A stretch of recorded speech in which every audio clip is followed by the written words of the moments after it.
710 ESPN. This is Lakers Talk with Alan Sliwa. It's a little bit of a surprise here right now to be talking about a Lakers loss. Caruso to bring the ball in. He brings it into LeBron. Three-pointer for the win. No good. Game over, and the Warriors have upset the Lakers.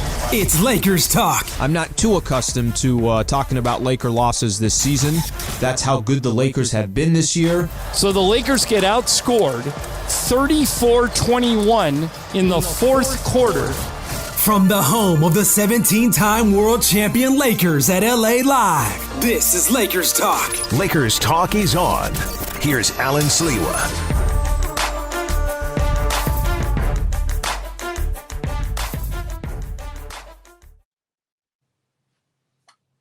I mean, how good was that open? How am I going to say anything that's going to beat that open right there? Laker fans, appreciate you guys tuning in. Thank you for being a part of the show. Thank you for being a part of the show. Just finished Lakers Talk on 710 ESPN. That one's in the books. Then we come here on ESPN Los Angeles for some social stuff here going on. So appreciate you guys being a part of the show. We got a lot of topics to get into, Laker fans. Got a lot of topics to get into. Okay, so here's what's going on. You guys can see the topics all across the bottom there. So Lakers are about to go on this 7-game road trip. Obviously a disappointing loss last night, so we'll kind of hit back a little bit on that. I got some questions for Laker fans on the Eastern Conference specifically, since this is an East Coast road trip where 3 of those games are going to be against some really good Eastern Conference opponents. So let's get right into it. By the way, if you want to be a part of the show, you can feel free to comment. I got the comments right here, right to my right. Like, just as an example, Marty Mack on YouTube is already talking some smack here. He says, "What's up, Sliwa? On my way to Echo Park. Will you be there at the end of the show? See you there." I don't know if Marty's calling me out or if he wants me to be a part of his squad. Can't figure that one out yet. I will be at Echo Park. That's where I go every night around 11 p.m. I work on my game. All right. Let's get started here. Okay, so what happened last night, Laker fans? What happens last night? Lakers, that surprise loss last night. Okay, so there's a way to accomplish 2 things when I talk about last night's game, okay? Number one, you could accomplish the part of, hey, it happens. It's a 72-game season. You can't win them all. One game at a time. I'm trying to think of more cliches. Defense wins championships. I don't have any on the top of my head right now. There's that side of it where you're pretty much like, everybody relax, it's just one game. But then there's also, I think, a part of that where you could be disappointed in your squad, who you've got so accustomed to handling business. You've got so accustomed to putting out teams. You had a 16-point lead against the Golden State Warriors at Staples Center at halftime. You had close to a double-digit lead, if not a double-digit lead, at some point in the fourth quarter. You gave up 67 points to the Golden State Warriors in the second half. You didn't play defense. You didn't have that sense of urgency. So I think you could still have the message of, it's just a game. It's not that big of a deal. All good. Lakers are 11-4, best record in the Western Conference. You can have all that, but still say you were disappointed in your squad.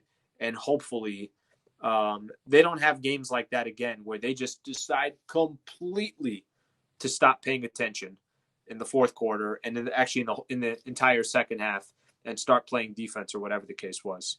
All right, let me read a couple of these here. Lakers look solid first 3 quarters, but you think they just got bored in the fourth. So frustrating. That's from Dr. J. Julius Erving is a part of the show on Periscope. Probably not Julius Erving. Do I think the Lakers got bored? No question about it, they got bored. I got bored. By the time halftime came, I was already planning on what I was going to do in the post-game show. Okay. I was already had it in my mind. Okay, you're going to be riding a 6-game winning streak to start this, 7-game road trip.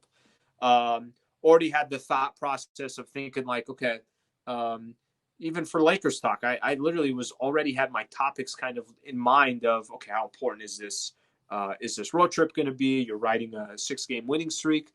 And then you know what I got from Laker fans yesterday? Let me tell you guys what I got from Laker fans. They said I jinxed the Lakers because I predicted the Lakers through the first 15 games would be 11-4. And with last night's loss, they went 11-4. So now all of a sudden it's my fault. I like how much we just point the finger. We point the finger at everybody.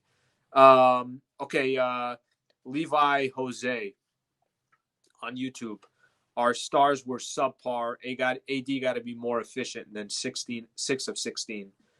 Well, here's the reality. I mean, both LeBron James and Anthony Davis were 6 of 16 from the field. I talked about this in a post-game show.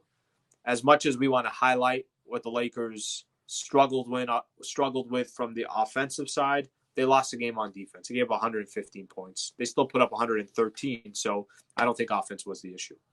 Okay, now this is what we do from here. What we do from here is we let the losses go. We start moving on. And in front of the Lakers, coming up is going to be the Milwaukee Bucks. So we got some good tests coming for the Lakers. So this is a question I got here for Laker fans.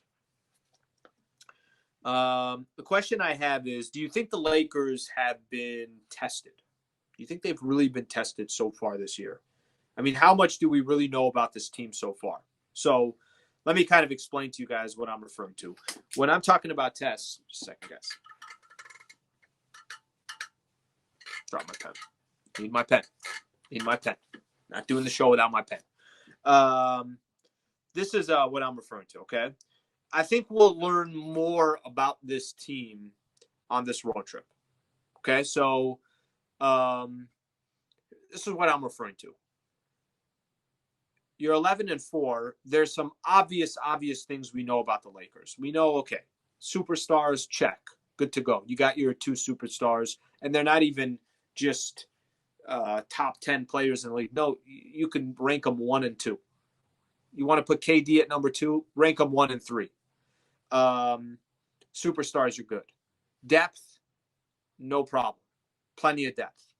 Dennis Schroeder can give you 18 points and a half like he did yesterday. Montrezl Harrell's a walking double-double every night.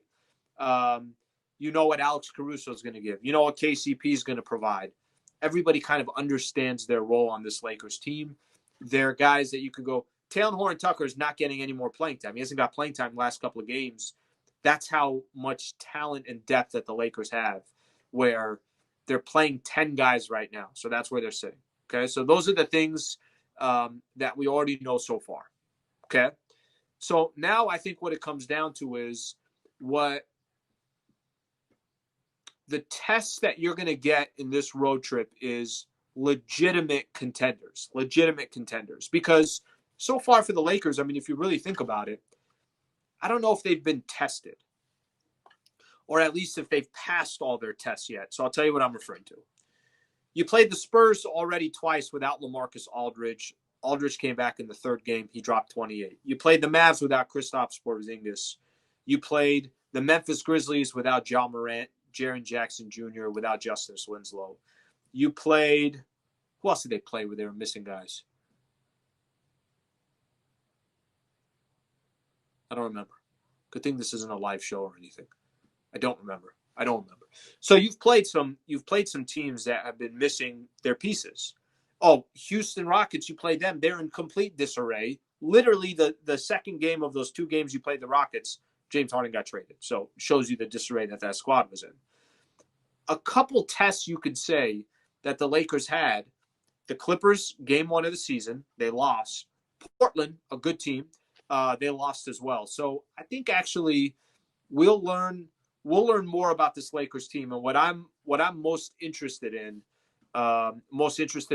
from this road trip is, are the Lakers going to face some adversity? Are they going to have some close battles against the Milwaukee Bucks or the Philadelphia 76ers? Or who knows? Even the Atlanta Hawks, one of these other Eastern Conference teams that get up to play the Lakers, and maybe the Lakers don't get up to play them because they know it's a squad that doesn't have the talent.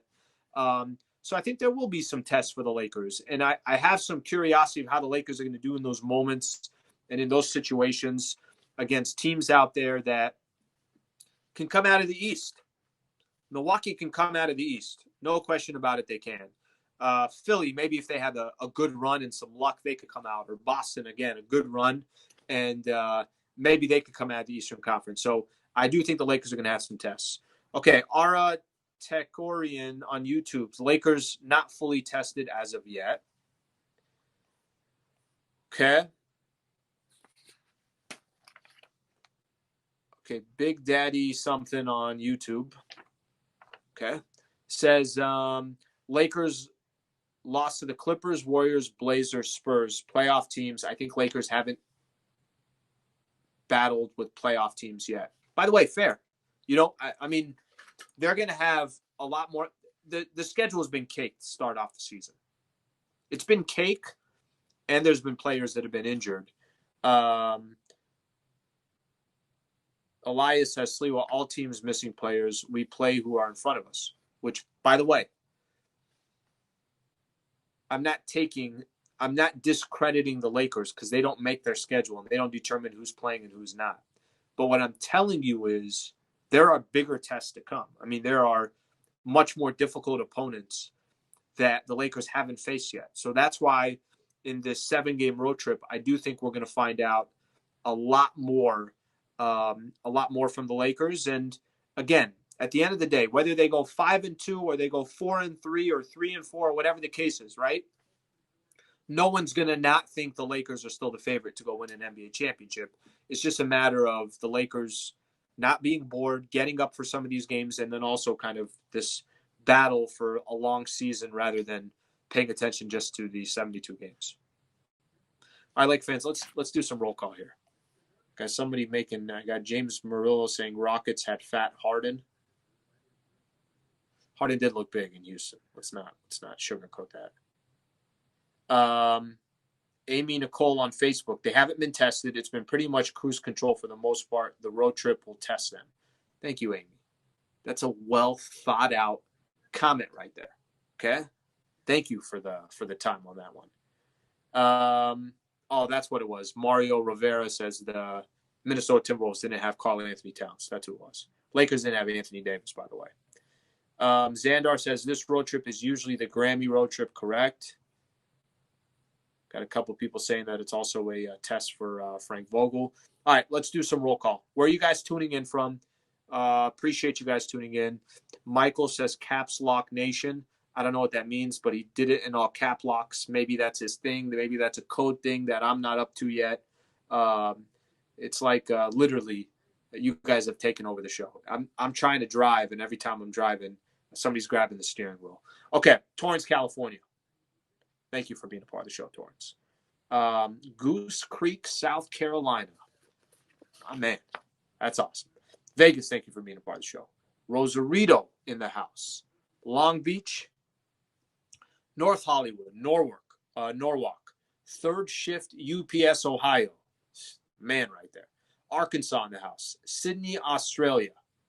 Palestine, thank you for tuning in. Diamond Bar, Guadalajara, Mexico, checking in. Vegas, Griffith Observatory. I don't know if I believe you.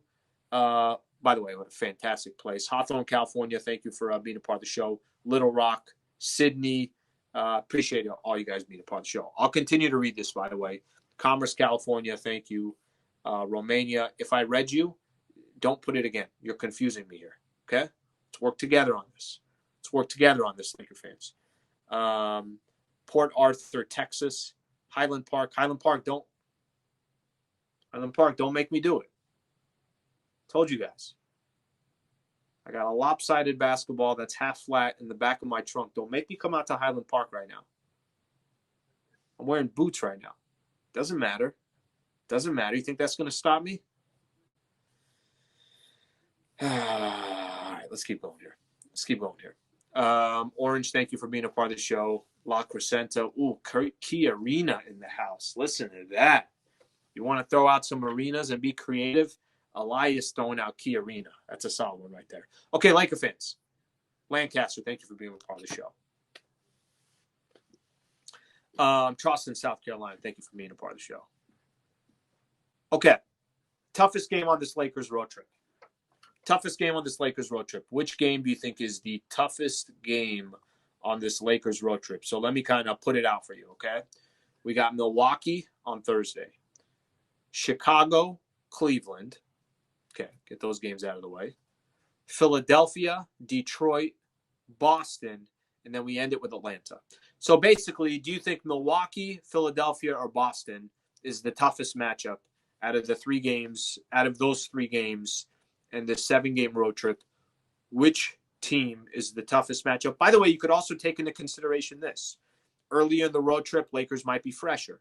Playing against the Boston Celtics is not just playing a good Eastern Conference team. You're playing the Boston Celtics. They might be getting more up for that game than any other game they get up for this season, just using that as an example. So keep some of those into consideration. I think I got my answer. Should I read yours off first? Okay, Ara says the Milwaukee Bucks. Samuel says Cleveland for sure. Samuel, get off the channel, bro. All right, Xander says the Sixers. Xander's on Periscope has the Sixers. CA on YouTube has Boston. Matt Riggs has Milwaukee. Mario has the Bucks. Ian Campbell has Boston. So we got actually quite a variety here.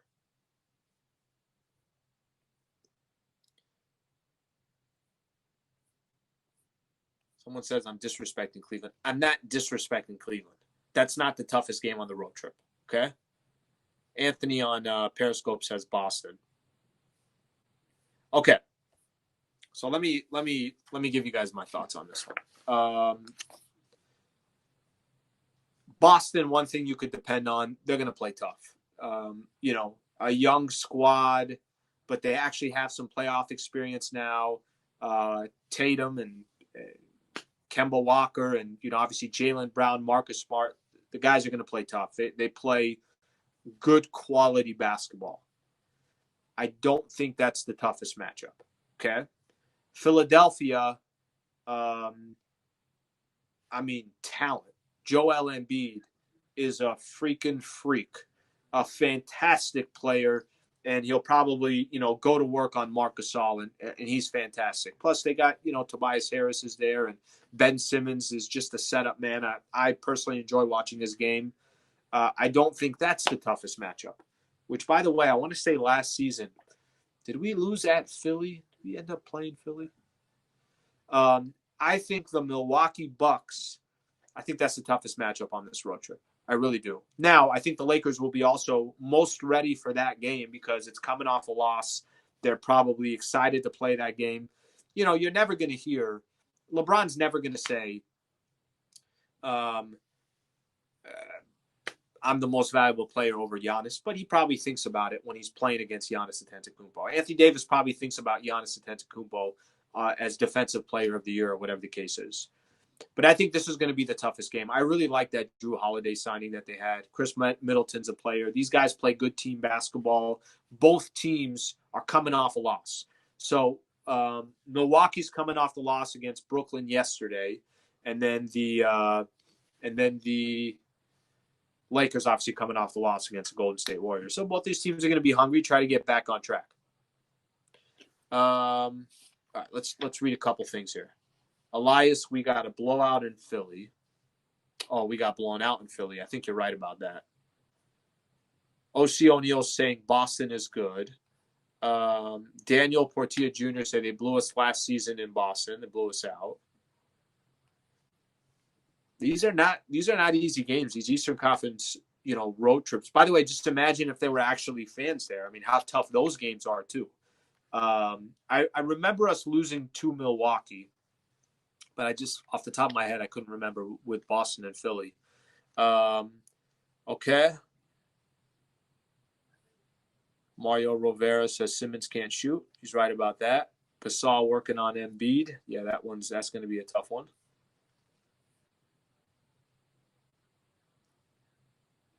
Key role players, by the way, that's right. Lakers will play Philly, and somebody's talking about Dwight Howard. We'll get a chance to see Dwight again. Miss Dwight. Love Dwight on this team. How great was Dwight on this team?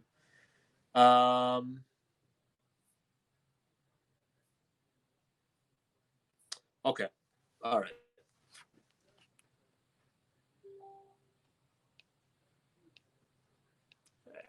I got a comment on here. I don't know if I should read this one. I'm going to choose not to. Choose not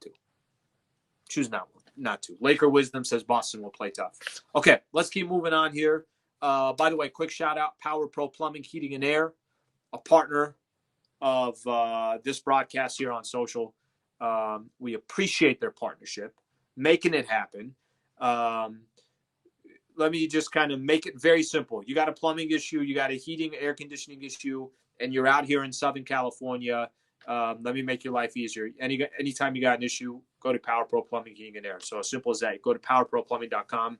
So we appreciate their partnership. As you guys can tell, not exactly a handyman over here. Not exactly somebody. If the faucet is just leaking just a little bit, I don't know what the hell to do. Okay. If the sprinkler outside, if I just didn't turn off the hose, I probably have to call Power Pro. So if you're like me, get the experts to come check it out. Okay, let's keep moving on here. Paris, California. Thank you for tuning in. Appreciate you guys tuning in. All right, what do we got here? We are at, best team in the Eastern Conference. So we're going to play 3 solid teams in the East. Milwaukee, Boston, and Philly. Miami was in the finals yesterday last year against the Lakers. Indiana's a solid team. Brooklyn just freaking grabbed James Harden. And, they're doing damage in the league. So I want to ask Laker fans out there, best team in the Eastern Conference. Who do you think it is? Best team in the East. I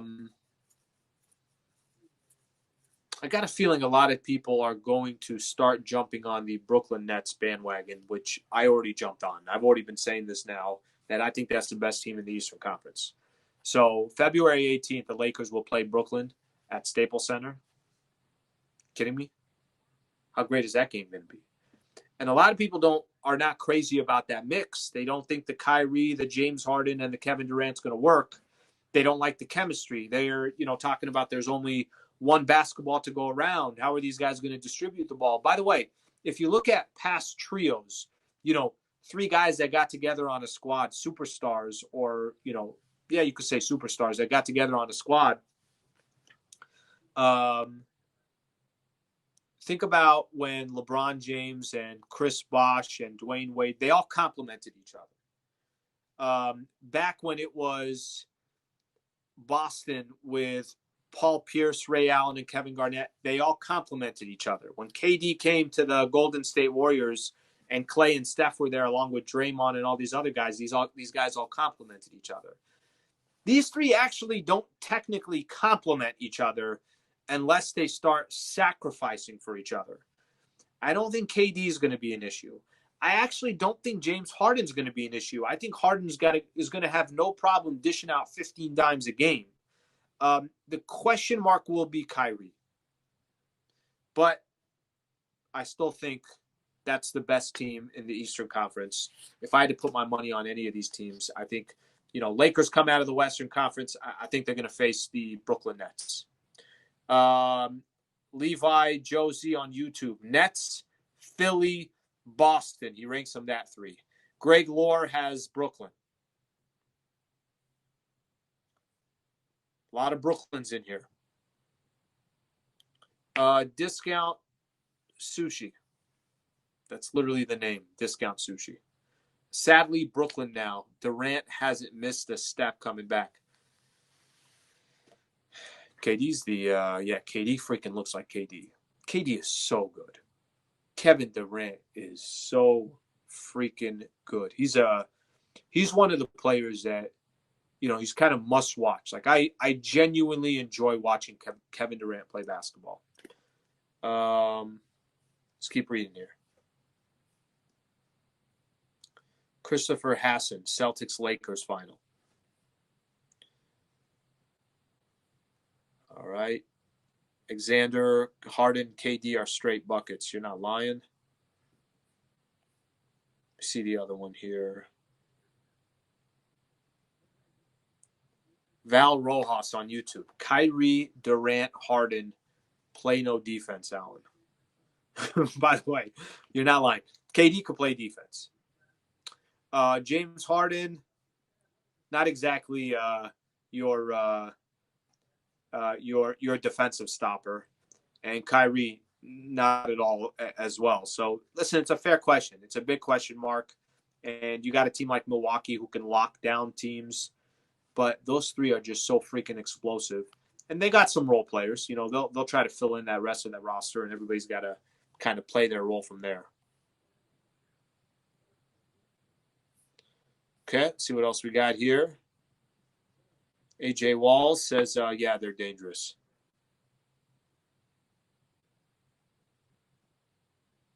Listen, the way you win in the NBA is superstars. Get the superstars, figure out the role players after that, and that's the game plan Brooklyn has taken, and I think that's going to be enough to win the Eastern Conference. Okay. Barkley, Olajuwon, and Drexler. Yeah. All right, let me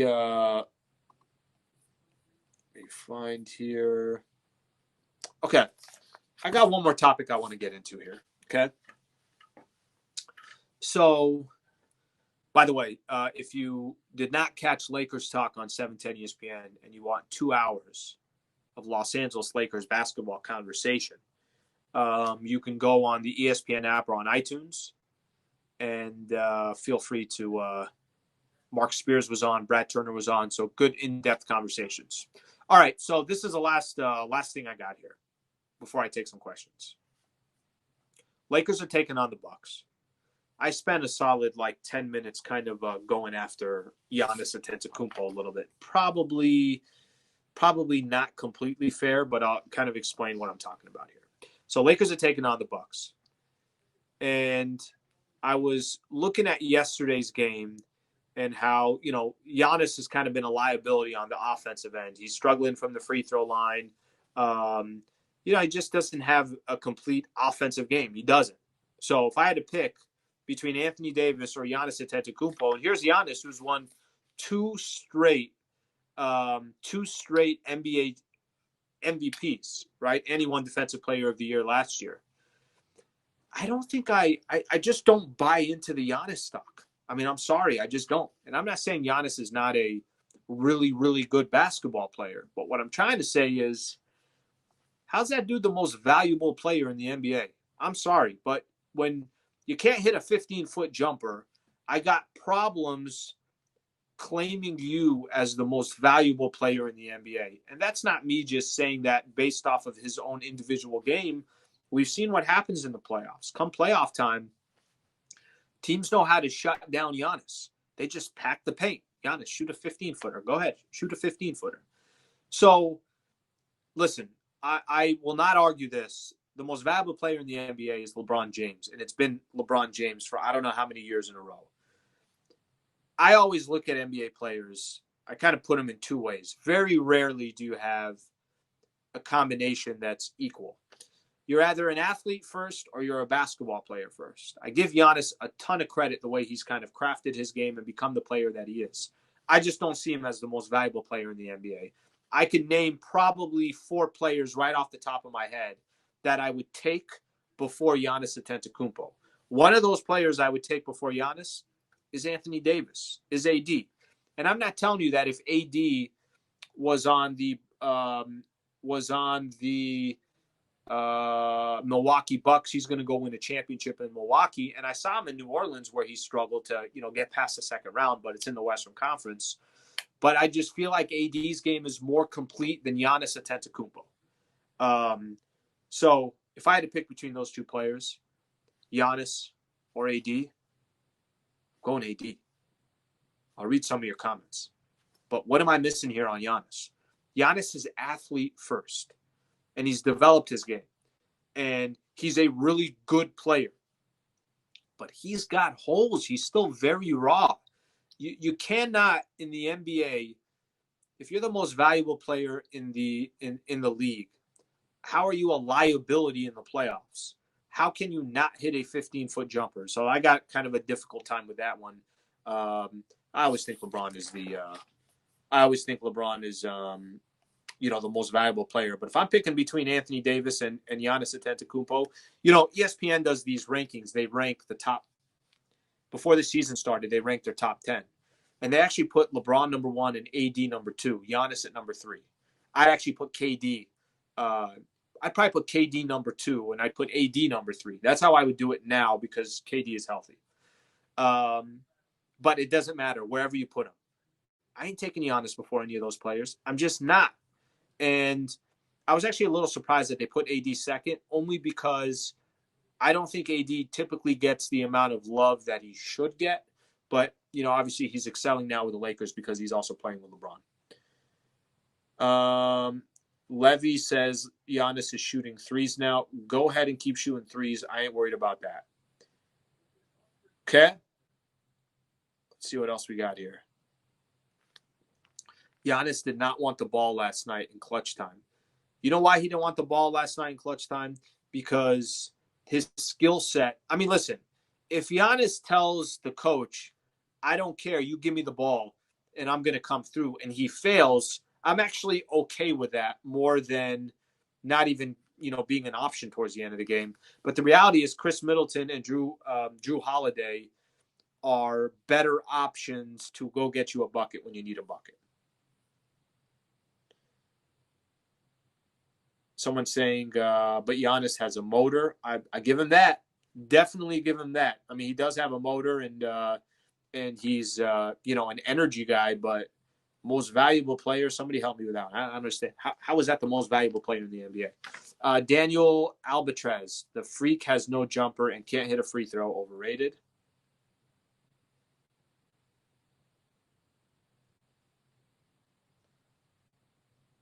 Okay, let's keep going here.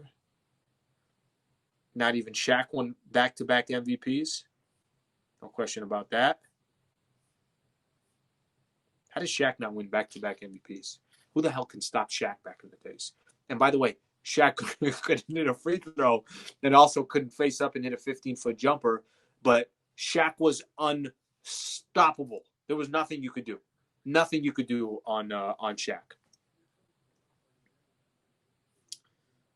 Okay. Well, Shaq didn't have tons of range, but team got him the ball where he could do something with it. True. Okay. So I know we could sit here all day, and Mario, good point. He still gets 35 a night. He does.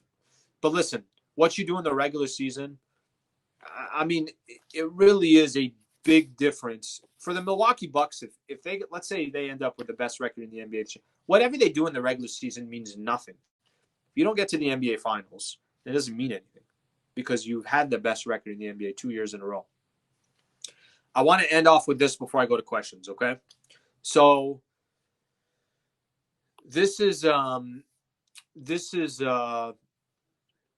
curious if the Eastern Conference becomes kind of an arms race to start chasing the Brooklyn Nets. So there's going to be teams that think they still got a shot. They want to go all in this year. So they're going to be buyers come trade deadline. And I think there's going to be a lot of teams that say, let's freaking sell because we're not going to hang with the Lakers or the Brooklyn Nets or the Milwaukee Bucks or the Los Angeles Clippers or whatever the case is. So I do feel like that's going to be an interesting kind of dynamic to watch over the next couple of months. Okay. Let's get into some questions here. If you got some questions, throw them on the chat. You know how this works. If I like your question, I'm going to read it. If I don't like your question, I'm just going to pretend like I never saw it. Just pretend like I never saw it. All right, let me know your questions. By the way, do you guys see the NBA standings lately? You guys keeping an eye on the NBA standings? Lakers 11-4. Who's right below the Los Angeles Lakers? You guys know who's right below the Lakers? Actually, two teams tied with the same record. It's the Utah Jazz and the Los Angeles Clippers, and the Clippers kind of quietly playing some good basketball. Kind of quietly playing some good basketball right now. There's another team that it won't matter what you do in the regular season. It's only going to matter in the postseason. Okay. Let's read off a couple questions here. Ambazo, breaking news. LeBron was robbed of the MVP because he was playing with AD. Now you guys want KD when he's playing with James and Kyrie. I don't know if that was planned to be a rhyme. I almost feel like that was a bar right there. I almost feel like you're halfway to a really good rap record right there. You got an album coming out.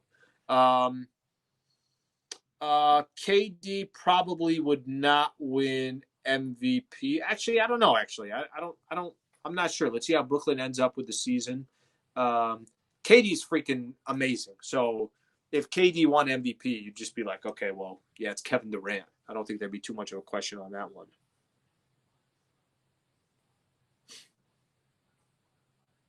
Okay, let's see what else we got here. Somebody caught Sliwa live. Okay, come on down. John East wants to know, how will the draft lottery work this year? John, let me tell you something. No idea. I just know that the Lakers, we're not worried about the draft lottery anymore because we're actually in championship contention again. RC Baylor wants to say, why are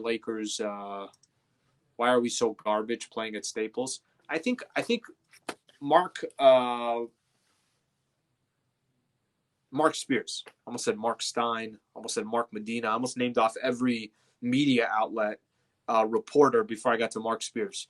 Mark Spears was on Lakers Talk earlier, and he had actually something interesting to say about that. So Lakers are 4-4 at home. They're 7-0 on the road. This was his theory.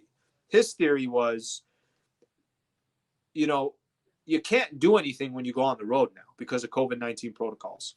So you're pretty much just focused on your game. And you're probably sitting in your hotel and you do film and you go through practice. So you're probably ultra focused on just the basketball part, where in the past, that was kind of the opposite. You're traveling. Maybe if you're coming to LA or Miami, you want to go live the Southern California life or the Miami life or whatever the case is when you're down here. And now the Lakers, they're here at Staples Center. They're probably getting the home cooking. They're with family and everything else. Maybe there's more distractions now at home where that wasn't always the case. That was his theory. I don't know if that holds weight, but the Lakers are 4-4 at home and 7-0 on the road.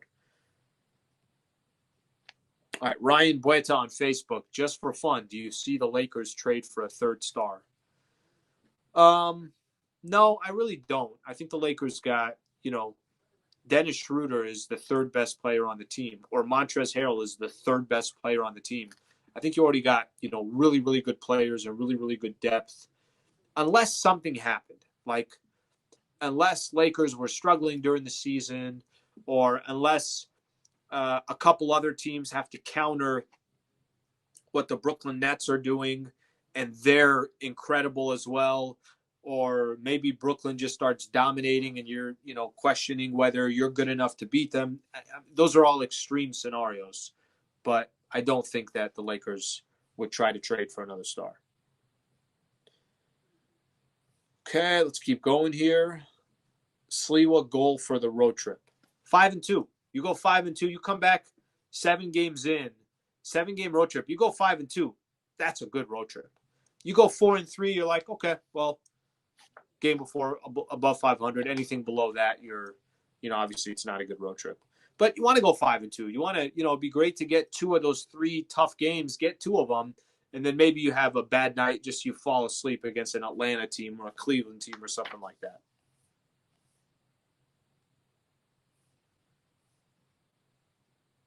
All right, Gabriel Dos Santos. Allen just tuning in. That loss really hurt yesterday. Gave up 67 in the second half.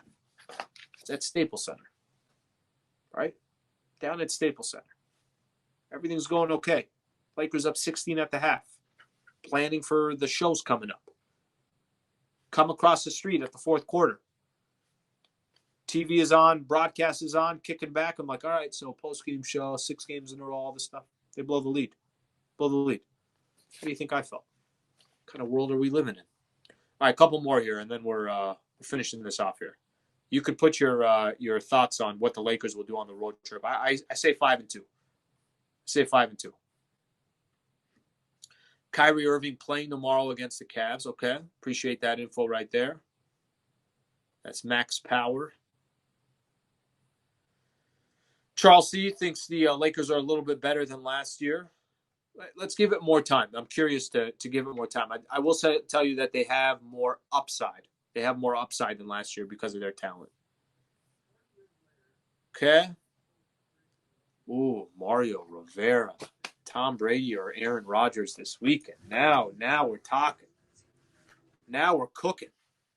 By the way, I can't wait for these games this weekend. Lakers, no game on Sunday. Let me get this straight. Wait, Lakers don't have a game on Sunday, right? I think they play Saturday. Yeah, they play Saturday against the Bulls. So let me get this straight. What you're trying to tell me is I get 2 NFL games this upcoming Sunday.